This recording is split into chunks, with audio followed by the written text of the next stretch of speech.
Moi c'est Ahmed Rebache en fait, je suis ici depuis 3 ou 4 ans, ouais 3 années, ça va faire 4 ans là au mois de juillet.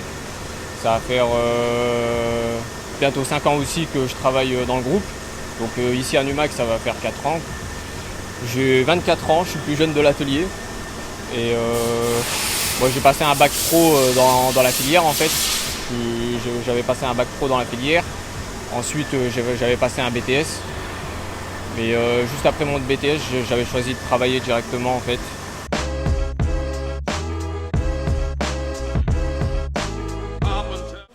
Il y a toujours une possibilité en fait. Il y a une possibilité à tout. Ou, par exemple, changer de machine ou être sur une autre machine avec des plus grosses, de prendre des pièces plus grosses ou plus lourdes. Voilà. Après moi, sur ma machine, je fais généralement des petites pièces.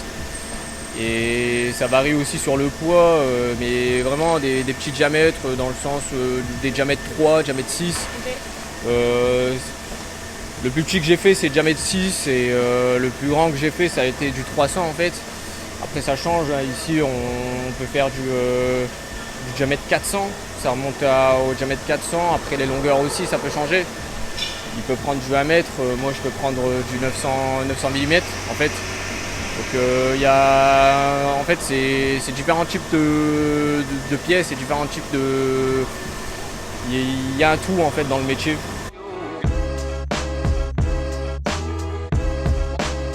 C'est pas à peu près attribué en fait, moi j'ai été formé sur cette machine, mais dans une autre entreprise du groupe, ça a été Lys Mécanique.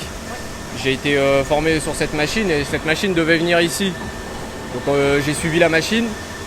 On m'a demandé si je voulais suivre la machine, j'ai dit oui, pourquoi pas.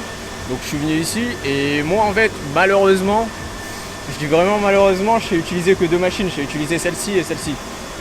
Parce qu'elles ont le même langage de code en fait. La programmation, c'est le même langage qu'à côté on a du Mazak. Mazak je ne sais pas utiliser du tout. Et après on a une machine tout là-bas en fait, le tour vertical, c'est du NUM. Du NUM j'ai appris à l'école mais c'est sans plus en fait. Donc voilà. Et après est-ce que c'est attribué? Je dirais pas vraiment attribué parce que si mon collègue il est pas là, s'il y a des pièces urgentes à faire, à finir, etc. On va me mettre sur sa machine pour finir en urgence et ensuite je retournerai à faire mon travail en fait. C'est pour ça. Donc pas du tout attribué, c'est plus une question de compétences. Ouais, voilà, c'est surtout les compétences puisque la toute première machine qui est tout là-bas, ils sont que 2 à pouvoir l'utiliser. Il y a mon collègue et un autre collègue à moi que vous avez vu tout à l'heure.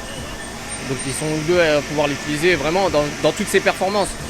Dans toutes les performances de la machine, il y en a que 2 qui savent l'utiliser. Donc voilà.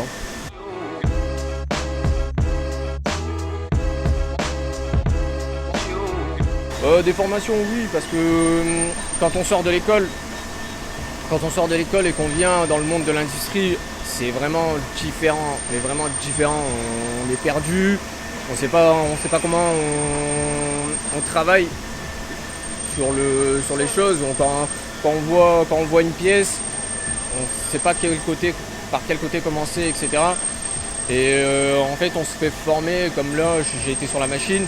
Il y a eu quelqu'un qui était derrière moi en train de me montrer comment on programme, comment on règle la machine, comment on lance, comment on stabilise le programme et de faire attention que les codes soient bonnes ou que la pièce, qu'il n'y ait pas de carton entre la machine et la pièce.